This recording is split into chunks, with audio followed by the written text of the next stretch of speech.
Welcome back to my channel Success Mantra by Riddhi Chandra.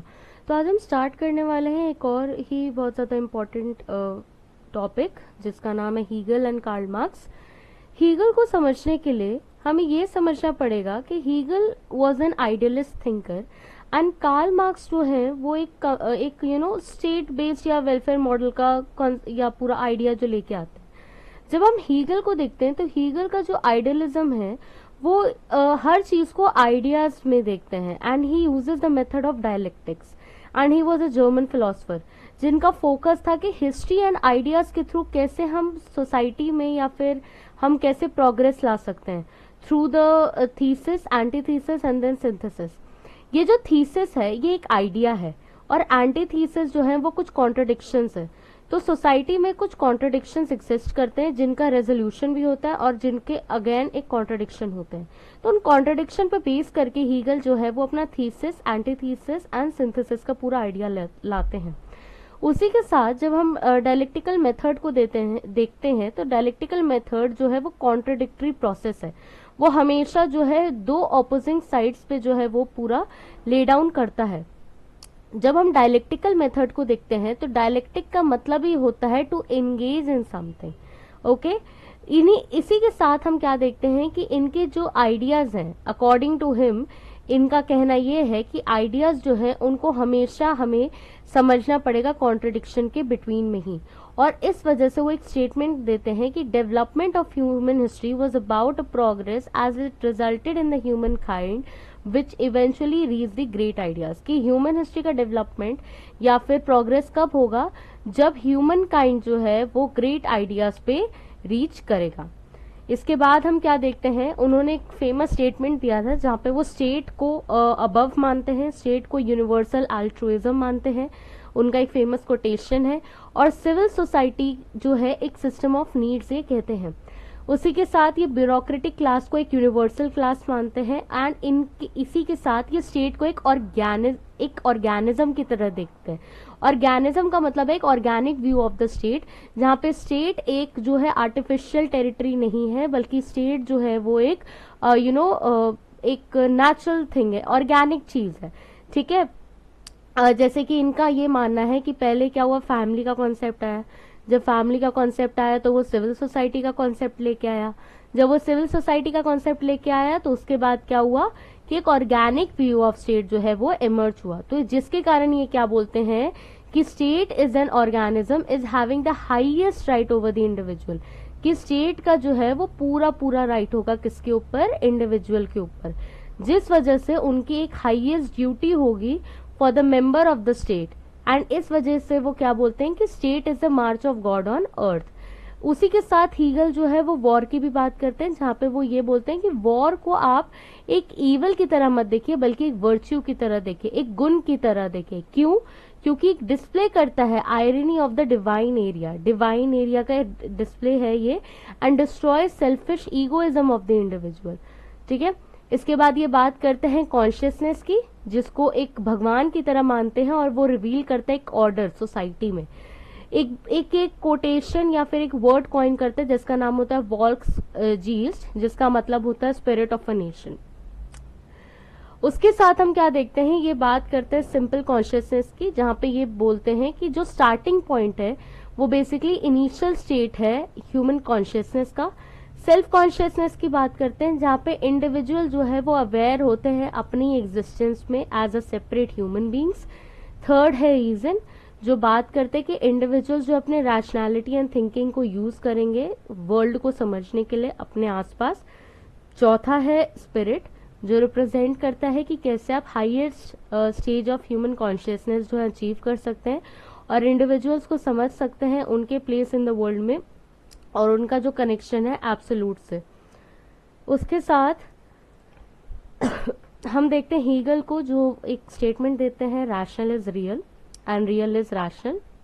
उनकी major books को हम देखते हैं, phenomenology of spirit, science of logic, encyclopedia of philosophical sciences, elements of philosophy of rights, philosophy of history. And इसी के साथ हम क्या देखते हैं कि इनका ये मानना था कि जो पर्शियन स्टेट है वो रिप्रेजेंट करता highest stage of development of spirit and इसलिए प्रशियन स्टेट को वो एंड ऑफ हिस्ट्री मानते हैं हीगल। ठीक है, उसके बाद मैंने जैसा समझाया था कि हीगल के लिए फैमिली फर्स्ट है, which forms the civil society and which forms the organic view of the state, and that's why Hegel calls state is a march of God on earth. And इस वजह से वो rights को rationality and freedom से भी link करते हैं। अब आते हैं अपने नेक्स्ट थिंकर पे, जो है कार्ल मार्क्स। कार्ल मार्क्स को समझने के लिए हमें समझना पड़ेगा कि उनके different different aspects of ideas, जैसे कि सबसे पहले वो एक जर्मन फिलोसफर थे, उसी के साथ वो सोशलिज्म एंड कम्युनिज्म को भी डेवलप करते हैं और लोगों को बताते हैं इन आइडियोलॉजीज के बारे में। इनका जो टाइम पीरियड था बेसिकली वो कैपिटलिज्म का पीक हम देख सकते हैं, जहाँ पे अक्यूमुलेशन ऑफ कैपिटल हो रहा था through the industrial class and workers को जो है एक्सप्लॉयटेशन हो रहा था।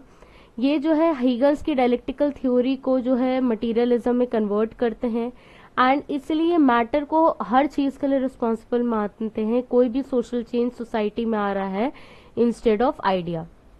इनके लिए जो ह्यूमन सोसाइटीज डेवलप कर रही है वो बेसिकली क्लास कॉन्फ्लिक्ट के कारण डेवलप कर रही हैं, और ये क्लास कॉन्फ्लिक्ट हो किसके बीच में रहा है, बुर्जुआजी के बीच में एंड प्रोलेटेरिएट के बीच में। तो कार्ल मार्क्स का ये मानना है कि जो अक्यूमुलेट हो रहा है capital by the bourgeoisie class, जो बुर्जुआजी है वो कौन है, इंडस्ट्रियल क्लास, उसके कारण क्या हो रहा है कि प्रोलेटेरिएट्स का एक्सप्लॉयटेशन हो रहा है, जिसके वजह से प्रोलेटेरिएट्स को जो है अपनी एक क्रांति लानी पड़ेगी, अपना एक रेवोल्यूशन लाना पड़ेगा, जिसको उन्होंने डिक्टेटरशिप ऑफ प्रोलेटेरिएट कहा है। अब एक मैं आपको एक स्टोरी की तरह एक समझाऊंगी कि ये स्टेजेस जो है कार्ल मार्क्स कैसे बोलते हैं कि डिक्टेटरशिप ऑफ प्रोलेटेरिएट कैसे आएगा। कार्ल मार्क्स का ये मानना है कि जो सबसे पहले हैं लोग जो है कम्यून्स में रहते थे। कम्यून्स मतलब कि कम्युनिटी में रहते थे, कि वहां पे किसी को नहीं पता था कौन किसके कौन किसकी फैमिली है, कौन किसका फादर है, कौन किसकी मदर है, कौन किसका बच्चा है, कौन किसका हस्बैंड है, कौन किसकी वाइफ है, किसी को कुछ भी नहीं पता था। People were living in the communes, एक कम्युनिटी में लाइफ होती थी, और उस कम्युनिटी में लाइफ में जो बच्चे हैं वो कम्युनिटी के होते थे। फिर क्या हुआ, प्राइवेट प्रॉपर्टी का कॉन्सेप्ट आया। जब प्राइवेट प्रॉपर्टी का कॉन्सेप्ट आया तो लोग जो है प्रॉपर्टी को होल्ड करने लगे, फार्मिंग एग्रीकल्चर स्टार्ट हुई।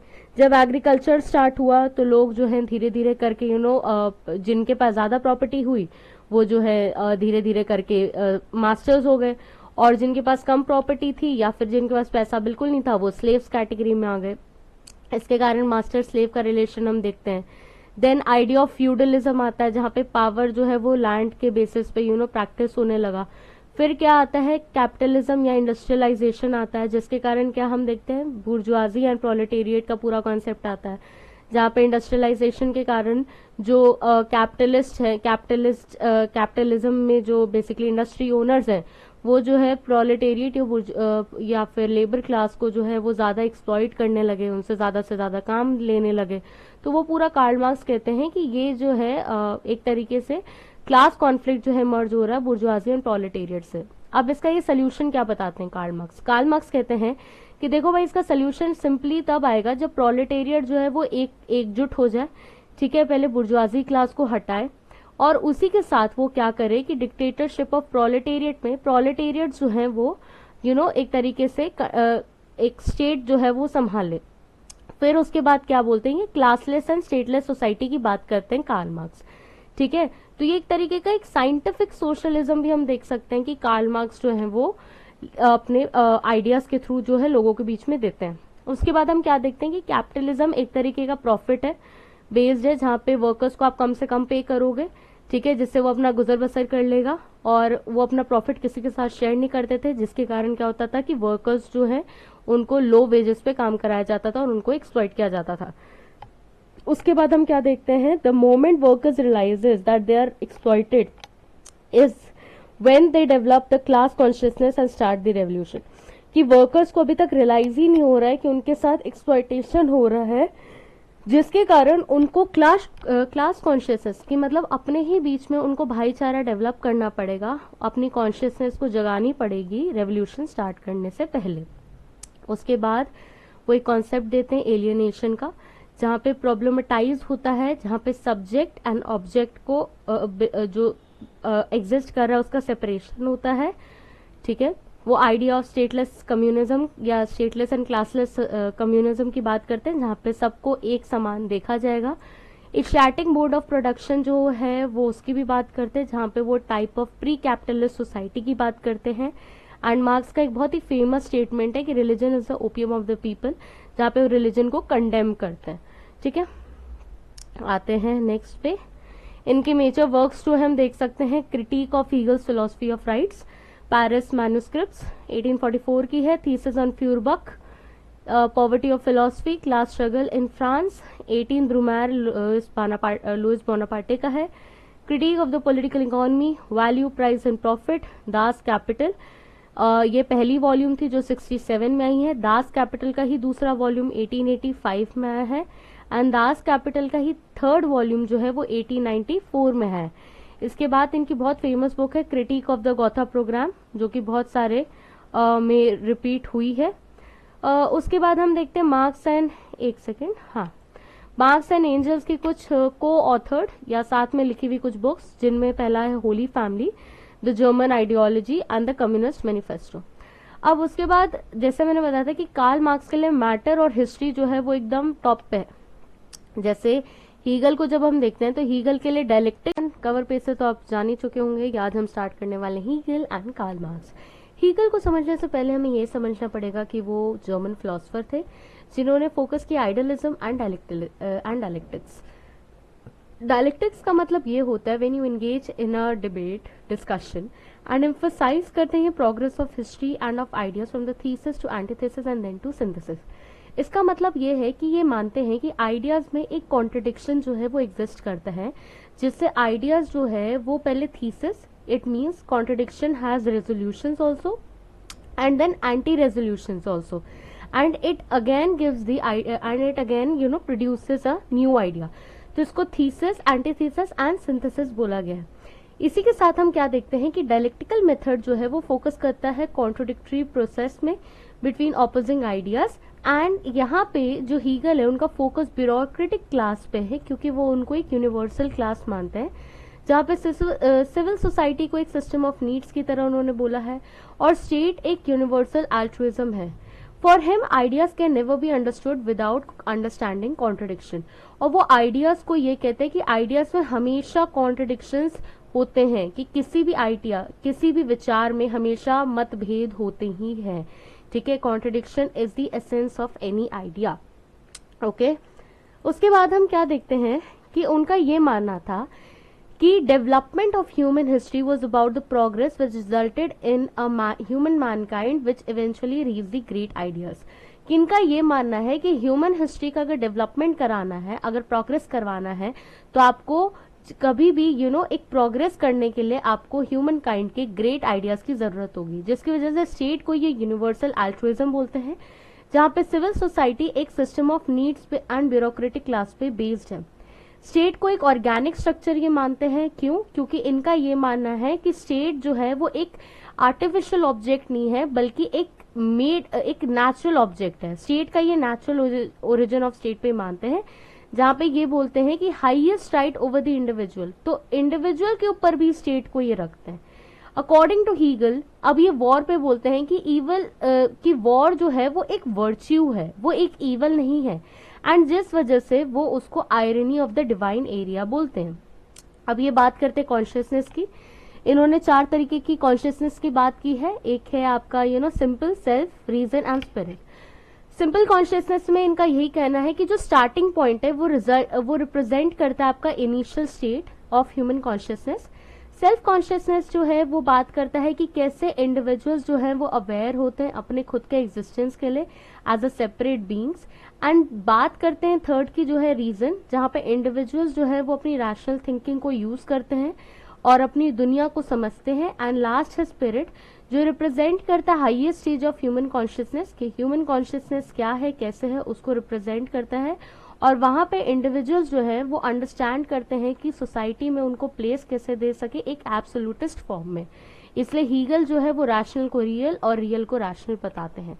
इसी के साथ एक हीगल की एक और फेमस स्टेटमेंट है, state is the March of God on अर्थ, तो वो भी स्टेटमेंट याद करनी जरूरी है हमें।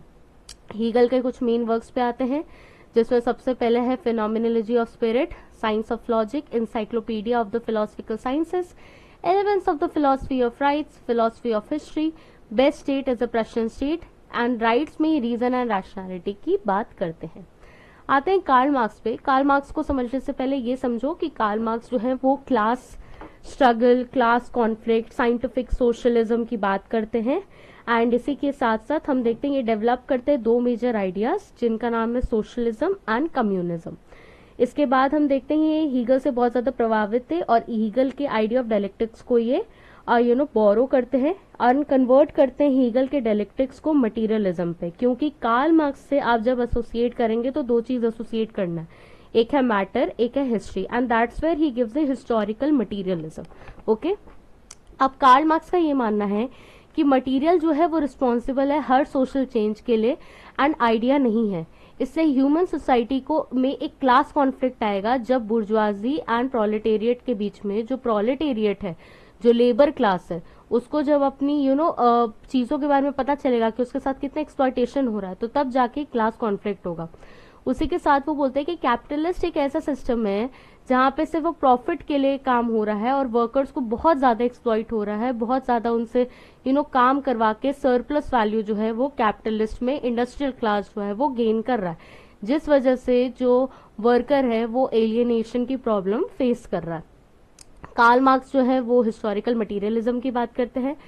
हिस्टोरिकल मटीरियलिज्म में जो है 6 स्टेजेस की बात करते हैं वो। प्रिमिटिव कम्युनिज्म, इसको मैं कहानी की तरह समझाती हूँ। प्रिमिटिव कम्युनिज्म क्या है कि कार्ल मार्क्स कहते हैं, सोशल कॉन्ट्रैक्ट वाले आइडिया पे जाओ, उसी से थोड़ा मिलता जुलता है। कार्ल मार्क्स ये कहते हैं कि देखो भाई, जब सोसाइटी में कोई बाप किसी का कोई फादर नहीं, कोई किसी की मदर नहीं, कोई किसी की फैमिली नहीं, तो एक आइडिया ऑफ कम्यून का था कि जहाँ पे लोग जो है कम्युनिटी में रहते थे, लोग किसी के साथ पर्सनल रिलेशंस नहीं होते थे, बट एक कम्युनिटी लाइफ जीते थे। क्या हुआ उसके बाद, लैंड का कॉन्सेप्ट आया, लैंड प्राइवेट प्रॉपर्टी का कॉन्सेप्ट आया। जब प्राइवेट प्रॉपर्टी आया तो लोगों ने घेरा डालना शुरू कर दिया। रूसो का स्टेटमेंट याद करना है यहाँ पे, the first man in circles वाला, जो मैंने बताया भी है। तो प्राइवेट प्रॉपर्टी का घेरा डाल के लोग बैठने लगते हैं। जिसके पास ज्यादा लैंड आने लगी वो इंडस्ट्रियल क्लास बनने लगा, जिसके पास लैंड नहीं आई वो लेबर क्लास होने लगा।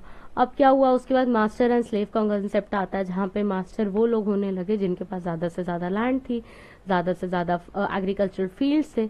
अब उसके बाद क्या होता है, जब ये स्लेव सोसाइटी आने लगी, उसके बाद क्या हुआ, पावर ओवर द लैंड भी एक्सरसाइज होने लगा, जिसको हम फ्यूडलिज्म का एज कहते हैं।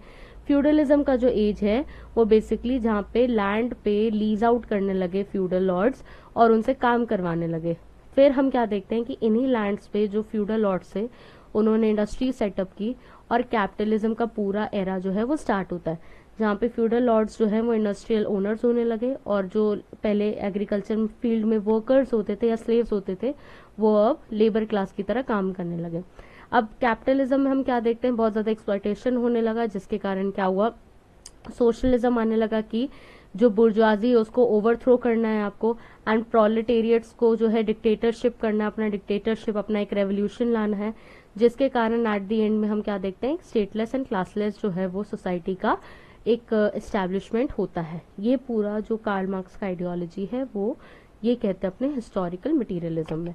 ठीक है, अब आते हैं नेक्स्ट टॉपिक में, जहाँ पे वो स्टैटिक मोड ऑफ प्रोटेक्शन में जो है प्री कैपिटलिस्ट सोसाइटी की बात करते हैं एंड रिलीजन को वो एक ओपियम बोलते हैं।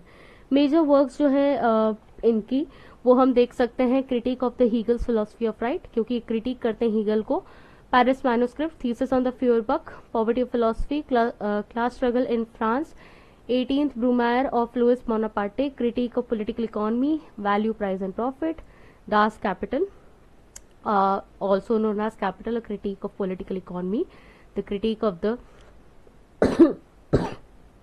critique of the Gotha program, Capital का वॉल्यूम 2 1885 में है, कैपिटल का वॉल्यूम 3 1894 में है।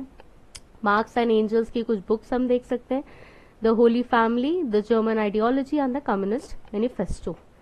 उसके आगे चलते हैं इन्होंने concept of commodity fetishism and labour value and exchange value दिया है। इनका ये मानना है कि जब भी सोसाइटी में आप लेबर को एक फिक्स प्राइस में खरीद लेते हो, ठीक है, you purchase the labour of a particular thing.